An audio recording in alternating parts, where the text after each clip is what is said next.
Bom, vamos lá, pessoal. Dessa vez vamos atacar esse probleminha aqui, que acontece dentro de um fluido, certo? E aqui a gente tem um objeto. Poderia ser uma bola, um projétil, mas é um bloco de massa M. E esse bloco a gente vai tratar aqui nesse nosso fenômeno como uma bicuda, uma força que alguém exerceu aqui nessa superfície do bloco. Portanto, ele veio com velocidade nesse sentido, para a direita, beleza? Então, considerando que esse contato, essa força de atrito, de contato com o chão é nula, se esse fenômeno ocorre dentro de um fluido, que pode ser o ar, a água, vamos supor que aqui é o ar mesmo, tá? Então, esse objeto que sofreu essa força e vai com uma velocidade V0, aqui para a direita no caso, uma hora, mesmo que não tenha atrito com o chão, uma hora esse objeto vai parar. Então, por que ele vai parar? Bom, estando imerso num fluido, a gente já pode deduzir, né, intuitivamente, pela nossa experiência, que esse objeto vai parar por causa do ar. Né? Então, mas como é que isso acontece, né? Então, além disso, além de saber, além de a gente ter uma visão panorâmica desse fenômeno que está acontecendo, a gente também vai matematizar isso aqui, tá bom? Então já vamos dividir aqui. E a gente vai chegar numa equação geral mesmo, para esses probleminhas com resistência do ar, certo? Então beleza. Aqui a gente pode escrever o que está acontecendo, né? O objeto sofreu uma força, o objeto de massa m sofreu uma força, provocou-se aqui uma aceleração e a velocidade do objeto V0 aqui para a direita. A gente pode escrever isso aqui assim, da seguinte forma. Segunda lei de Newton, né? Que é o que está acontecendo. Além disso, a gente pode perceber que esse fluido vai exercer um efeito de desaceleração nesse objeto de massa m. Essa desaceleração vai ser dada por menos beta vezes a velocidade. Produto desse beta, que é uma constante, que depende de vários aspectos, mas entre elas da densidade desse fluido e também da velocidade, da seção transversal que esse objeto vai estar se locomovendo nesse fluido, né? Qual é a seção transversal que vai estar se movendo nesse fluido. Então tudo isso influencia, mas aqui a gente vai se ater a isso, tá? Que essa desaceleração vai ser dada pelo produto do coeficiente pela velocidade, certo? Então a gente já pode aqui perceber que quanto maior a velocidade, também vai ser maior essa desaceleração, tá? Mas beleza. A gente pode igualar essa segunda lei de Newton, essa equação, com essa aqui. Então vai ficar assim. Massa vezes aceleração igual a menos beta vezes a velocidade. Ok. A gente deveria estar de posse, que a aceleração pode ser reescrita como sendo a derivada da velocidade em função do tempo. E aqui a gente só reescreve. Bom, tudo que tem esse V da velocidade, eu vou botar no mesmo lado da equação. Certo? Então aqui eu vou fazer uma pequena manipulação. Então aqui o dV, eu repito, esse V que está aqui multiplicando com o beta, eu vou passar dividindo, então vai ficar dV sobre V igual a menos beta. Esse dt que está aqui dividindo vai passar multiplicando, dt. Esse m aqui vai passar dividindo. Vou botar um parênteses aqui. Por que eu vou botar um parênteses aqui? Porque esse beta ele é maior do que zero, é uma constante positiva. E a massa também é uma constante positiva. Então, se o beta e a massa são constantes positivas, faz-se mister eu adicionar esse sinal negativo aqui, tá bom? Bom, agora a gente vai utilizar a ferramenta de integração, tá? Desse membro da equação, desse membro. Então vamos lá, a gente vai integrar aqui de forma conjunta.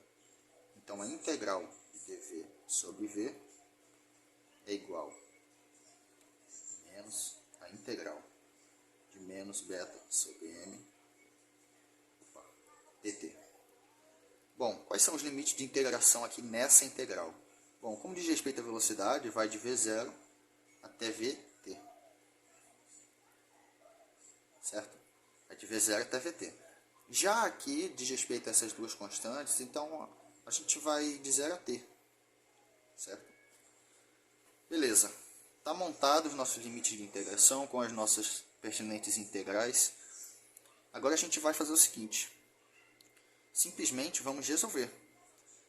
E ao invés de resolver uma de cada vez, a gente pode resolver concomitante as duas. Tá bom?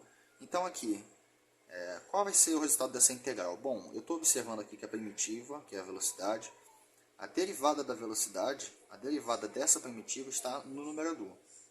Portanto, aqui a gente pode proceder da seguinte forma. ln de v com limite de integração de v0 até vt. Certo? Aqui a gente já tinha comentado que o beta e o m são constantes, né? Então pode botar para fora da integral. Só que o beta e o m sendo constantes, eu vou botar para fora da integral aqui e vai sobrar só o dt. Qual é a integral de 0 a t do dt? Ora, é o próprio t. Então a gente já pode escrever direto aqui. Esse menos beta sobre m saiu da integral e a integral de dt, de 0 a t, é o próprio t. Então a gente só vai reescrever isso que a gente está construindo. Menos beta sobre m, t. Ok. Aqui a gente já pode, como a gente já resolveu essa daqui direto, a gente vai resolver essa daqui também. Então qual é o ln de v nesses limites de integração? Sem problema, vamos fazer aqui do lado. Vai ficar o ln de vt menos o ln de v0, certo? E isso aqui a gente vai reescrever, que a gente já resolveu, né? Como se trata de constantes, foi bem facinho essa integral aqui. Então só vamos escrever essa aqui. ln de vt menos ln de v0 igual a menos beta sobre mt. Ok, observe a expressão. A gente pode aqui inferir que a gente pode utilizar propriedades do ln. Então, quando eu tenho esse tipo, essa natureza de propriedade, a gente pode reescrever isso aqui da seguinte forma. ln de vt sobre v0 igual, e reescreve o outro lado. Vale a pena aqui recapitular, certo? Fazer uma varredura das propriedades do ln, que a gente vai utilizar bastante. Todas essas propriedadezinhas a gente vai usar bastante, mas essa aqui apareceu aqui pra gente agora, a gente já matou aqui, né? Aí beleza. Certo. Quando eu chego nesse formato, eu percebo aqui que eu tenho que simplificar as coisas. Como? Ora, eu vou multiplicar isso daqui. Eu vou reescrever aqui. Ó. Eu vou multiplicar os dois lados da equação por um exponencial. Certo? Então, como é que vai ficar isso daqui? Bom, vai ficar assim. Exponencial ln. Vou botar um colchete aqui. Certo? É importante isso. Vt sobre v0. E aqui pela exponencial também.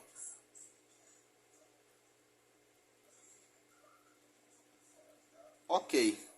Bom, aqui é uma ferramentazinha de cálculo, a gente pode cortar o ln com o exponencial, certo? Isso aqui é permitido, a gente pode fazer isso. Então vai sobrar apenas essa parcela aqui. A gente vai reescrever novamente. Vt sobre v0 igual a exponencial menos beta sobre m t. Perfeito, agora a gente só vai passar multiplicando o v0, tá bom? Deixar mais organizado isso aqui. Vou botar o v0 aqui logo. Exponencial menos beta sobre m. Pessoal, todo esse desenvolvimento é muito importante, vai ajudar a gente bastante em vários problemas em que há a resistência do ar sendo considerado, tá? Então, beleza. Só que não basta a gente chegar na matemática. Se a função fosse apenas chegar na finalização, na matematização final, seria isso aqui mesmo, tá? Mas, na física, a gente tem que interpretar isso aqui. como que a gente vai interpretar isso aqui? Bom, a gente pode fazer suposições. Vamos verificar isso aqui. Ó. Quando o meu t, já que a variável aqui é o meu t, né? Quando o meu t for zero, vou abrir uma chave aqui de observação, né? Ó, observação. Quando o meu t for zero, como é que vai ficar isso aqui? V0 vezes exponencial elevado a menos beta sobre m vezes zero. Menos beta sobre m vezes zero é zero. Exponencial elevado a zero é 1. Ou seja, a minha função da velocidade vai ser exatamente o meu V0. Quando t for zero, certo? Porém, em outra situação, quando o meu t for infinito, então como é que vai ficar isso aqui? V0 vezes exponencial elevado a menos beta sobre m vezes infinito. Menos beta sobre m vezes infinito é infinito, certo? Então como é que vai ficar isso daqui? Bom, se eu tenho a exponencial elevada a menos infinito, faz-se mister que isso aqui vai a zero. Então, de fato, isso aqui, essa equação, acompanhada desse sinal, que nos diz que isso aqui é um decaimento, isso aqui simplesmente está dizendo para a gente que quanto mais esse objeto se mover no espaço, na trajetória, definida pela configuração sistêmica, geométrica também, a gente vai ter esse decaimento, e quanto mais esse t avança no tempo, mais esse objeto sofre esse decaimento. Ou seja, mais ele é desacelerado, certo? Pela resistência do ar. E cabe ressaltar que na resistência do ar, no arraste, a gente vai ter dois tipos, né? A de pressão, que é quando pega aqui bem perpendicular, né, ao objeto, e a de fricção, que é quando elas vêm aqui, ó, paralela, quase que paralela à superfície. Então, uma média, né, dessas forças de fricção e de pressão, a gente vai ter a resistência do ar, e vai ser dada por essa formulazinha aqui, tá bom? Juntamente com esse decaimento. Então, de fato, o nosso gráfico, a nossa plotagem, ficaria mais ou menos assim, ó. Aqui estamos fazendo com uma escala apenas didática, né, demonstrativa. Mas aqui, esse eixo aqui vai ser o eixo do dt. E aqui, t. Certo? Então, o nosso V0. Nosso V0 aqui, né, que é a velocidade que ocorre logo após a aplicação de uma força, aqui, seja uma bicuda, seja o tiro de um projétil, seja um dardo sendo jogado, né, ou mesmo uma bola de futebol chutada, com essa velocidade V0, após sofrer esse decaimento ao longo da trajetória, ela vai decair exponencialmente até chegar a zero, certo? Então, o significado físico, ele pode ser muito bem visualizado aqui por esse gráfico mesmo, tá bom? Então, é isso, pessoal. É assim que a gente procede em exercícios que...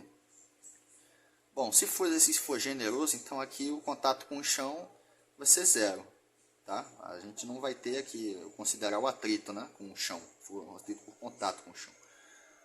É apenas a resistência do ar. Então, dessa forma, em posse dessas ferramentas, desse instrumento, a gente consegue desenrolar esses problemas, tá bom?